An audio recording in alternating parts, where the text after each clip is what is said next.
किसान दोस्तों साडी गलबात दा विषय रहेगा बहु फसली ਚੱਕਰ ਦੀ ਮਹੱਤਤਾ।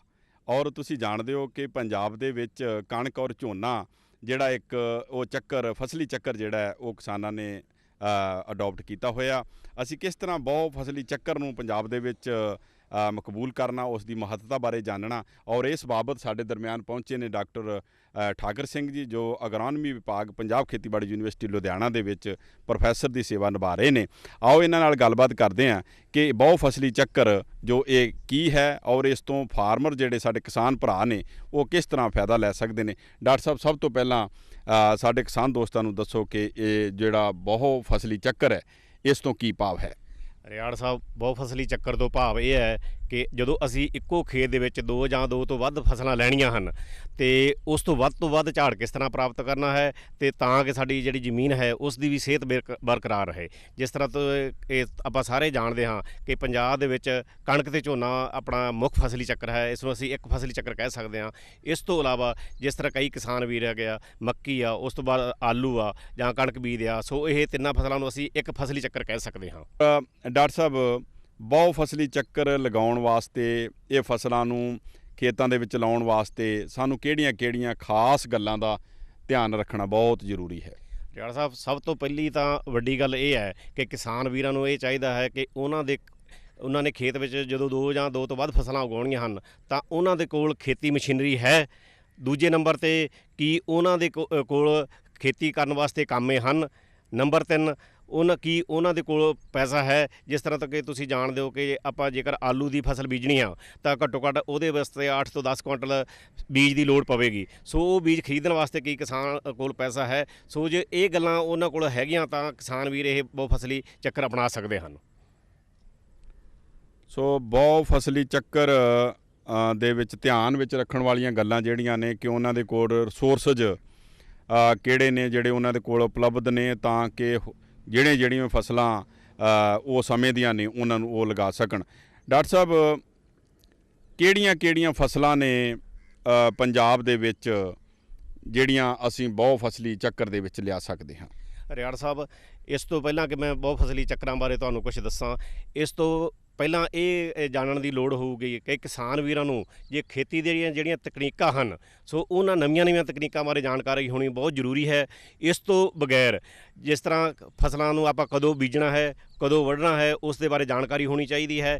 ਅਤੇ ਇਸ ਤੋਂ ਇਲਾਵਾ ਜਿਹੜੀਆਂ ਕਈ ਫਸਲਾਂ ਇਹੋ ਜਿਹੀਆਂ ਹਨ ਜਿਹੜੀਆਂ ਕਿ ਅਸੀਂ 1 ਹਫ਼ਤਾ ਜਾਂ 2 ਹਫ਼ਤਾ ਪਹਿਲਾਂ ਵੀ ਕੱਟ ਸਕਦੇ ਹਾਂ। ਜਿਸ ਤਰ੍ਹਾਂ ਮੱਕੀ ਦੀ ਆਪਣਾ ਫਸਲ ਹੈ ਉਹ ਤਕਰੀਬਨ ਜੇਕਰ 1 ਹਫ਼ਤਾ ਪਹਿਲਾਂ ਕੱਟ ਲਈਏ ਤਾਂ ਉਸ ਦਾ ਝਾੜ 'ਤੇ ਕੋਈ ਅਸਰ ਨਹੀਂ ਪੈਂਦਾ ਹੈ। ਇਸੇ ਤਰ੍ਹਾਂ ਜੇਕਰ ਅਸੀਂ ਕਣਕ ਦੀ ਫਸਲ ਵੀ 1 ਹਫ਼ਤਾ ਪਹਿਲਾਂ ਕੱਟ ਕੇ ਖੇਤ ਵਿੱਚ ਰੱਖ ਲਈਏ ਅਤੇ ਉਸ ਤੋਂ ਬਾਅਦ ਅਗਲੀ ਫਸਲ ਖੇਤ ਦੇ ਵਿੱਚ ਬੀਜ ਦਈਏ ਤਾਂ ਫਿਰ ਉਸ ਦੇ ਝਾੜ 'ਤੇ ਕੋਈ ਅਸਰ ਨਹੀਂ ਪਊਗਾ। ਸੋ ਕਿਸਾਨ ਵੀਰਾਂ ਨੂੰ ਇਹੋ ਜਿਹੀਆਂ ਗੱਲਾਂ ਦਾ ਧਿਆਨ ਰੱਖਣਾ ਚਾਹੀਦਾ ਹੈ। ਇਸ ਤੋਂ ਬਗੈਰ ਉਹਨਾਂ ਨੂੰ ਇਹ ਵੀ ਪਤਾ ਹੋਣਾ ਚਾਹੀਦਾ ਹੈ ਕਿ ਜ਼ੀਰੋ ਟਿਲ ਟੈਕਨੀਕ ਹੈਗੀ ਆ ਜਾਂ ਕਈ ਫਸਲਾਂ ਇਹ ਹੈ ਜਿਨ੍ਹਾਂ ਦੀ ਅਸੀਂ ਪਨੀਰੀ ਰਾਹੀਂ ਕਾਸ਼ਤ ਕਰ ਸਕਦੇ ਹਾਂ। ਪਹਿਲਾਂ ਪਨੀਰੀ ਬੀਜ ਕੇ ਉਸ ਤੋਂ ਬਾਅਦ ਅਸੀਂ ਤਾਂ ਕਿ ਉਹਦਾ 1 ਮਹੀਨੇ ਦਾ ਘੱਟੋ ਘੱਟ ਟਾਈਮ ਹੈ ਉਸ ਦੀ ਬੱਚਤ ਕਰ ਸਕਦੇ ਹਾਂ ਅਤੇ ਉਸ ਤੋਂ ਵੱਧ ਝਾੜ ਲੈ ਸਕਦੇ ਹਾਂ। ਸੋ ਰਿਆੜ ਸਾਹਿਬ, ਜਿਹੜੀਆਂ ਫਸਲੀ ਚੱਕਰ ਦਾ ਹੈ, ਸਭ ਤੋਂ ਪਹਿਲਾਂ ਮੈਂ ਤੁਹਾਨੂੰ ਇਹ ਦੱਸਾਂਗਾ ਕਿ ਫਸਲੀ ਚੱਕਰ ਦੇ ਵਿੱਚ ਸਾਡੀ ਉਹ ਫਸਲੀ ਚੱਕਰ ਸਾਨੂੰ ਬੀਜਣੇ ਚਾਹੀਦੇ ਹਨ ਜਿਨ੍ਹਾਂ ਦੇ ਨਾਲ ਸਾਡੀ ਜਿਹੜੀ ਜ਼ਮੀਨ ਦੀ ਸਿਹਤ ਬਰਕਰਾਰ ਰਹੇ।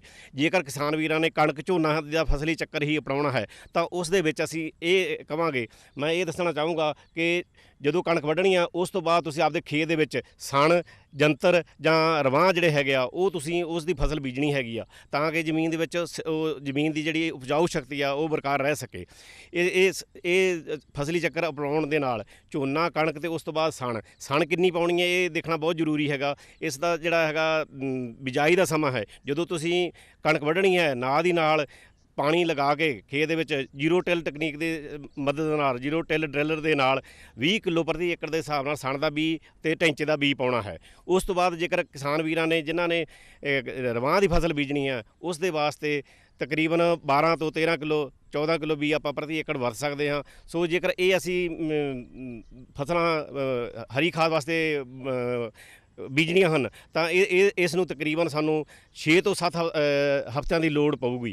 6 ਤੋਂ 7 ਹਫ਼ਤਿਆਂ ਬਾਅਦ ਅਸੀਂ ਜੇਕਰ ਕਿਸਾਨ ਵੀਰਾਂ ਨੇ ਝੋਨਾ ਬੀਜਣਾ ਹੈ ਤਾਂ 1 ਦਿਨ ਪਹਿਲਾਂ ਖੇਤ ਵਿੱਚ ਵਾਹੁਣੀਆਂ ਹਨ ਇਹੀ ਫਸਲਾਂ ਆਪਣੇ ਸਣ ਜਾਂ ਜੰਤਰ ਅਤੇ ਲੇਕਿਨ ਜੇਕਰ ਕਿਸਾਨ ਵੀਰ ਨੇ ਮੱਕੀ ਦੀ ਫਸਲ ਬੀਜਣੀ ਹਾਂ ਤਾਂ ਤਕਰੀਬਨ ਸਾਨੂੰ ਘੱਟੋ ਘੱਟ 2 ਹਫ਼ਤਾ ਪਹਿਲਾਂ ਉਸ ਨੂੰ ਇਹਨਾਂ ਫਸਲਾਂ ਨੂੰ ਹਰੀ ਖਾਦ ਦੇ ਤੌਰ ਤੇ ਅਸੀਂ ਵਾਹ ਦੇਣੀਆਂ ਹਨ ਤੇ ਉਸ ਤੋਂ ਬਾਅਦ ਹੀ ਸਾਨੂੰ ਫਸਲਾਂ ਦੇ ਬੀਜਣ ਦੀ ਮੱਕੀ ਬੀਜਣੀ ਚਾਹੀਦੀ ਹੈ ਤਾਂ ਕਿ ਉਹ ਇਹ ਫਸਲਾਂ ਜ਼ਮੀਨ ਵਿੱਚ ਗਲ ਸੜ ਜਾਣ ਤੇ ਉਸ ਦੀ ਆਪਣੇ ਜਰਮੀਨੇਸ਼ਨ ਤੇ ਉੱਗਣ ਸ਼ਕਤੀ ਮੱਕੀ ਦੀ ਉੱਗਣ ਸ਼ਕਤੀ ਤੇ ਕੋਈ ਅਸਰ ਨਾ ਪਵੇ। ਸੋ ਜਦੋਂ ਅਸੀਂ ਅਜਿਹਾ ਕੰਮ ਕਰਾਂਗੇ ਤਾਂ ਇਹਦੇ ਨਾਲ ਕੀ ਹੋਊਗਾ ਜੇ ਸਾਡੀ ਜ਼ਮੀਨ ਦੀ ਉਪਜਾਊ ਸ਼ਕਤੀ ਆ ਖਾਸ ਕਰਕੇ ਆਰਗੈਨਿਕ ਮੈਟਰ ਹੈਗੀ ਆ ਹਵਾ ਕਿਉਂਕਿ ਇਹ ਜਿਹੜੀਆਂ ਫਸਲਾਂ ਹੈਗੀਆਂ ਹਵਾ ਦੇ ਵਿੱਚੋਂ ਨਾਈਟ੍ਰੋਜਨ ਸੋਖ ਲੈਂਦੀਆਂ ਹਨ ਤੇ ਜ਼ਮੀਨ ਦੇ ਵਿੱਚ ਫਿਕਸ ਕਰ ਦਿੰਦੀਆਂ ਹਨ ਤੇ ਇਸ ਦੇ ਨਾਲ ਕੀ ਹੁੰਦਾ ਹੈ ਕਿ ਸਾਡੀ ਜਿਹੜੀ ਜ਼ਮੀਨ ਦੀ ਹੈਗੀ ਆ ਉਪਜਾਊ ਸ਼ਕਤੀ ਵਧੀਆ ਖਾਸ ਕਰਕੇ ਜਿਹੜੀ ਨਾਈਟ੍ਰੋਜਨ ਹੈਗੀ ਆ ਤੇ ਆਰਗੈਨਿਕ ਮੈਟਰ ਹੈ ਇਹ ਦੋਨੇ ਤੱਤ ਵੱਧਦੇ ਹਨ ਜਿਹੜੇ ਕਿ ਸਾਡੇ ਫਸਲਾਂ ਦਾ ਝਾੜ ਵਧਾਉਂਦੇ ਹਨ। ਸਭ ਤੋਂ ਪਹਿਲਾਂ ਤਾਂ ਮੈਨੂੰ ਤੁਸੀਂ ਇਹ ਦੱਸੋ ਕਿ ਤੂੰ ਹਲਕੀ ਜ਼ਮੀਨ ਜਿਹੜੀ ਹੈ ਉਹ ਸਾਡੇ ਪੰਜਾਬ ਦੇ ਵਿੱਚ ਕਿਸ ਏਰੀਏ ਦੇ ਵਿੱਚ ਸਾਨੂੰ ਪਾਈ ਜਾਂਦੀ ਹੈ ਔਰ ਉਹ ਲੋਕ ਕਿਹੜੇ ਫਸਲੀ ਚੱਕਰ ਨੂੰ ਅਪਣਾਉਣ?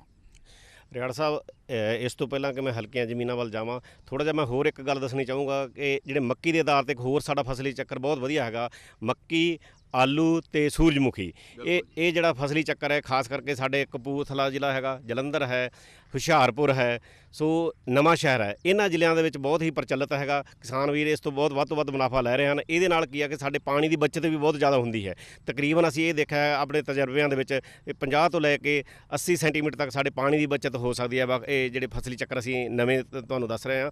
ਸੋ ਕਿਸਾਨ ਵੀਰਾਂ ਨੂੰ ਇਹ ਵੱਧ ਤੋਂ ਵੱਧ ਫਸਲੀ ਚੱਕਰ ਬਣਾਉਣੇ ਚਾਹੀਦੇ ਹਨ। ਇਸ ਤੋਂ ਬਗੈਰ ਕੁਝ ਕਿਸਾਨ ਵੀਰ ਜਿਹੜੇ ਹੈਗੇ ਆ ਜੇਕਰ ਕਣਕ ਝੋਨਾ ਲਾਉਂਦੇ ਆ ਉਹਦੇ ਵਿਚਕਾਰ ਜੇ ਸ਼ਾਰਟ ਡਿਊਰੇਸ਼ਨ ਵੈਰਾਈਟੀ ਲਾ ਲੈਣ ਤਾਂ ਆਲੂ ਦੀ ਫਸਲ ਵੀ ਇੱਕ ਐਡੀਸ਼ਨਲ ਲੈ ਸਕਦੇ ਹਨ। ਸੋ ਜਿਹੜੇ ਇਸ ਤੋਂ ਬਗੈਰ ਵਿਚਕਾਰ ਜਿਹੜੀ ਇੱਕ ਤੋਰੀ ਦੀ ਫਸਲ ਹੈ ਤੋਰੀ ਦੀ ਫਸਲ ਵੀ ਰਿਆੜ ਸਾਹਿਬ ਲਈ ਜਾ ਸਕਦੀ ਹੈ ਸੋ ਕਿਉਂਕਿ ਉਹ ਸ਼ਾਰਟ ਡਿਊਰੇਸ਼ਨ ਹੈਗੀ ਆ ਤਕਰੀਬਨ ਆਪਣੇ 85 ਦਿਨਾਂ ਦੇ ਵਿੱਚ ਪੱਕ ਜਾਂਦੀ ਹੈ। ਸੋ ਇਹ ਵੀ ਬਹੁਤ ਵਧੀਆ ਤੋਰੀ ਦੀ ਫਸਲ ਹੈ ਵਿਚਕਾਰ ਲਈ ਜਾ ਸਕਦੀ ਹੈ। ਹੁਣ ਮੈਂ ਤੁਹਾਡੇ ਨਾਲ ਗੱਲ ਕਰਾਂਗਾ ਜਿਹੜੀਆਂ ਹਲਕੀਆਂ ਜ਼ਮੀਨਾਂ ਵਾਸਤੇ ਜਿਸ ਤਰ੍ਹਾਂ ਤੁਸੀਂ ਦੱਸਿਆ ਕਿ ਇਹ ਕਿਹੜੇ ਪੰਜਾਬ ਦੇ ਕਿਹੜੇ ਏਰੀਏ 'ਚ ਹਲਕੀਆਂ ਜ਼ਮੀਨਾਂ ਹਨ। ਇਹ ਰਿਆੜ ਸਾਹਿਬ ਜਿਸ ਤਰ੍ਹਾਂ ਆਪਾਂ ਸਾਰੇ ਜਾਣਦੇ ਜਿਵੇਂ ਪੰਜਾਬ ਦਾ ਦੱਖਣ ਪੱਛਮੀ ਜ਼ਿਲ੍ਹਾ ਹੈਗੇ ਆ ਖਾਸ ਕਰਕੇ ਬਠਿੰਡਾ ਹੈ ਮਾਨਸਾ ਹੈ ਸੰਗਰੂਰ ਦਾ ਕੁਛ ਏਰੀਆ ਹੈਗਾ ਪਟਿਆਲੇ ਦਾ ਕੁਛ ਏਰੀਆ ਹੈ। ਸੋ ਉਹਨਾਂ ਏਰੀਏ ਦੇ ਵਿੱਚ ਹਲਕੀਆਂ ਜ਼ਮੀਨਾਂ ਕੁਛ ਹੈ ਨਹੀਂ ਹਨ। ਸੋ ਉਹਨਾਂ ਦੇ ਉਸ ਏਰੀਏ ਦੇ ਵਿੱਚ ਅਸੀਂ ਦੋ ਤਰ੍ਹਾਂ ਦੇ ਇੱਕ ਤਾਂ ਮੂੰਗਫਲੀ ਦੇ ਆਧਾਰਿਤ ਫਸਲੀ ਚੱਕਰ ਲੈ ਸਕਦੇ ਹਾਂ ਦੂਜਾ ਹੈਗਾ ਨਰਮੇ ਦੇ ਆਧਾਰਿਤ ਜਿਸ ਤਰ੍ਹਾਂ ਆਪਾਂ ਬਠਿੰਡੇ ਦੇ ਏਰੀਏ ਵਿੱਚ ਨਰਮਿਆਂ ਅਤੇ ਕਣਕ ਦਾ ਸਾਡਾ ਬਹੁਤ ਹੀ ਪ੍ਰਚਲਿਤ ਇਹ ਫਸਲੀ ਚੱਕਰ ਹੈ। ਸੋ ਬੀਟੀ ਨਰਮਾ ਆਉਣ ਦੇ ਨਾਲ ਇਹ ਬਹੁਤ ਵਧੀਆ ਚੰਗਾ ਆਮਦਨ ਦਿੰਦਾ ਹੈਗਾ। ਸੋ ਕਣਕ ਝੋਨੇ ਦੇ ਨਾਲ ਵੀ ਜਿੱਥੇ ਕਿਸਾਨ ਵੀਰ ਖਾਸ ਕਰਕੇ ਜਿਸ ਤਰ੍ਹਾਂ ਰਾਮਪੁਰਾ ਫੂਲ ਏਰੀਆ ਹੈ ਉੱਥੇ ਕਿਸਾਨ ਵੀਰ ਕਣਕ ਝੋਨੇ ਦਾ ਫਸਲੀ ਚੱਕਰ ਅਪਣਾਉਂਦੇ ਹਨ। ਸੋ ਮੇਰੀ ਇਹ ਸਿਫਾਰਿਸ਼ ਇਹ ਹੈਗੀ ਆ ਕਿ ਉਹਨਾਂ ਨੂੰ ਸਾਡੇ ਨਰਮਾ ਕਣਕ ਫਸਲੀ ਚੱਕਰ ਅਪਣਾਉਣਾ ਚਾਹੀਦਾ ਹੈ ਕਿਉਂਕਿ ਉੱਥੇ ਨਰਮਾ ਬਹੁਤ ਵਧੀਆ ਹੁੰਦਾ ਹੈ ਚੰਗਾ ਝਾੜ ਮਿਲਦਾ ਹੈ ਤੇ ਵਧੀਆ ਕਾਸ਼ਤ ਕਰਕੇ ਤੇ ਵੱਧ ਮੁਨਾਫਾ ਕਿਸਾਨ ਵੀਰ ਲੈ ਸਕਦੇ ਹਨ।